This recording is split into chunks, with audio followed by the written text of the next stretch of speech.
Friends, Prabhakar Singh knowledge अड्डा में एक बार फिर से आपका स्वागत है। दोस्तों, आज हम लोग बात करेंगे DSSB TGT कौन से सब्जेक्ट की, हिंदी। और इसमें मेल कैंडिडेट का जो पेपर अभी हुआ है उसकी एक्सपेक्टेड कट ऑफ के बारे में जानेंगे। तो दोस्तों, सिर्फ आज काम की बात करते हैं। आइए वीडियो को शुरू करते हैं। देखिए, जो पेपर था वो कितने दो पार्ट्स में डिवाइड था। कौन सा, पार्ट ए और पार्ट बी। दोनों पार्ट में 100 क्वेश्चन थे और 40% यानी 40 क्वेश्चन दोनों में आपको क्या करना था, लाना कंपलसरी था। अगर आप इनमें से किसी भी पार्ट में 40 से कम नंबर लाते हैं तो आपका वो कॉपी चेक नहीं होगी। ठीक है, तो आइए शुरू करते हैं कैसा पेपर और कितना एक्सपेक्टेड कट ऑफ रह सकती है। तो पहले बात करते हैं पार्ट ए की। देखिए, इसमें पार्ट ए में 5 सेक्शन थे। पहला तो हिंदी था, दूसरा इंग्लिश, तीसरा मैथ्स, रीजनिंग और जीएस। हर सेक्शन के 5-5 क्वेश्चन थे। अब दोस्तों, इसमें एक इम्पॉर्टेंट बात पता है क्या हो जाती है कि इसमें क्या था कि जैसे आप मान लीजिए हिंदी के आपने 20 क्वेश्चन खोले। अब आपको पता नहीं है अगले क्वेश्चन से कैसे होंगे, कैसे कितना टाइम लगेगा और उनमें कितना टाइम देना चाहिए। एक नई बात इसमें क्या थी, जैसे आप हिंदी सेक्शन अटैम्प्ट कर रहे हैं तो आप हिंदी छोड़ के तब तक नेक्स्ट में नहीं जा सकते जब तक आप इसको फाइनल सबमिट नहीं कर सकते।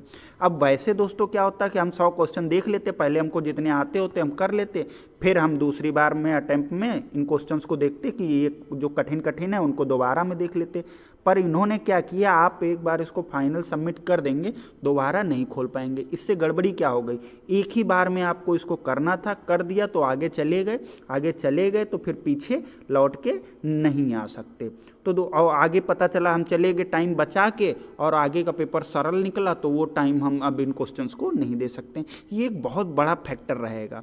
तो आइए देखते हैं जैसे एक नॉर्मल अटेम्प्ट ईच सेक्शन में कितना कितना रहा है। तो हिंदी की बात करते हैं, जिनका पेपर हिंदी का ही था और वो ये 20 नंबर भी पार्ट ए के हिंदी के थे, तो उनका सबका बढ़िया स्कोर रहा है। उनके 16 से 17 क्वेश्चंस इसमें बन गए हैं, ये उनके लिए एक प्लस पॉइंट था। अब अगर दोस्तों जो उनका हिंदी का पेपर था उनके लिए इंग्लिश थोड़ी टफ रही थी। तो जो अगर मतलब नॉर्मली एवरेज अटेम्प्ट लिया जाए तो 10 से 11 क्वेश्चंस करे जा सकते थे। अगर आप DSSB TGT देने जा रहे हैं तो इतना तो लगभग आपको करना ही था। और काफ़ी लोगों ने बात हुई है तो ये 10 से 11 क्वेश्चंस उनके आंसर की में जैसे कि बता रहे हैं कि इतने तो उनके सही होंगे।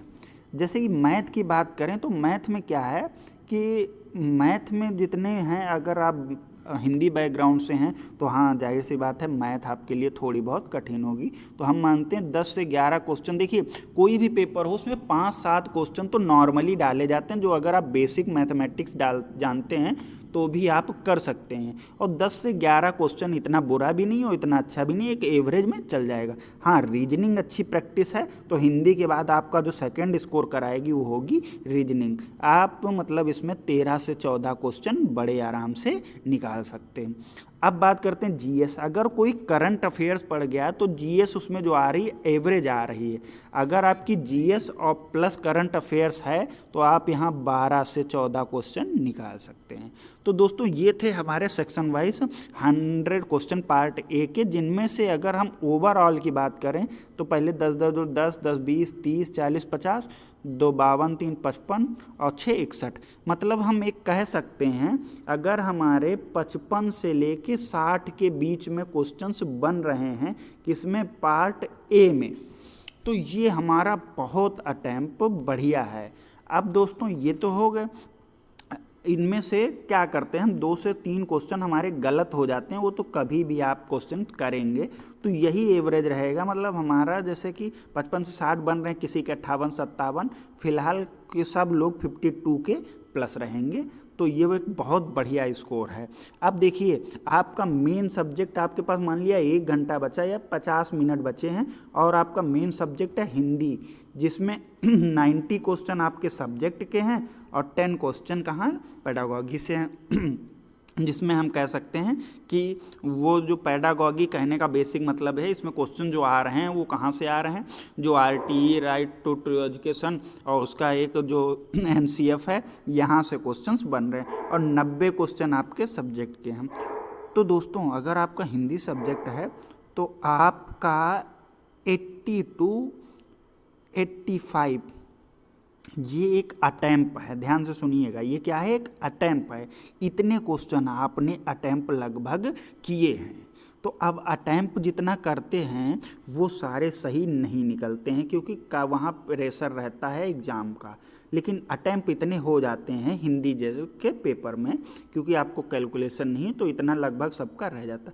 अब इसमें से मान लिए हमने 5 से 7 क्वेश्चन हमारे गलत भी निकल गए, तो निगेटिव मार्किंग के बाद अगर आपका 75 टू 80 बन रहा है, ठीक है, 75 टू 80, तो अब देखिए यहीं पर प्रेडिक्शन 75 टू 80, मान लिया 75 यहाँ थे और 55 के अप्रॉक्स वहाँ थे।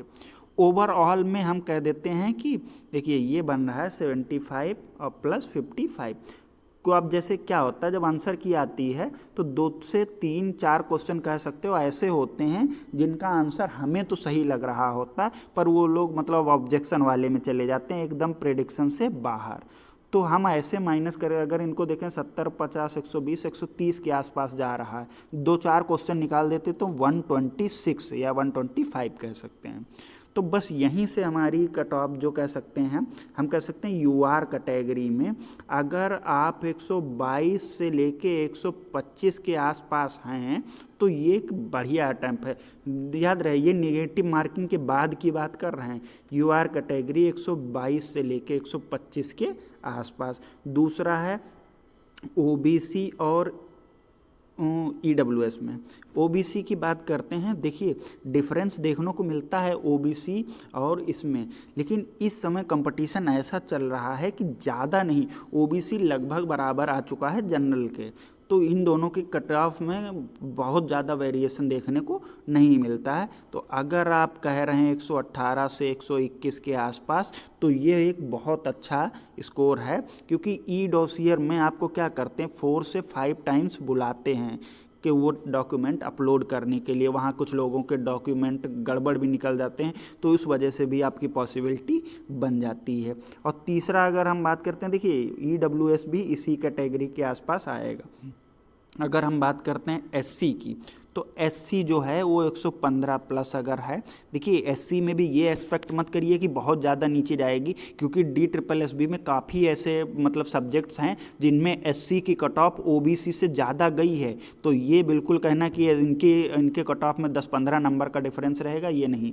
अगर मान सकते हैं एससी कैटेगरी हैं तो वहाँ पर नंबर ऑफ़ कैंडिडेट और वैकेंसी दोनों कम रहती हैं, तो ये कह सकते हैं 115 हैं तो वो अच्छा खासा सेफ कैटेगरी में है। और अगर 115 एकदम नहीं, प्लस माइनस 2-3 कर सकते हैं एससी कैटेगरी के लिए, तो मतलब अगर फ़िलहाल भी आपको 110 से ऊपर पढ़ना है कि आपका सिलेक्शन हो। तो दोस्तों ये थी हमारी एक्सपेक्टेड कट ऑफ। अगर आपको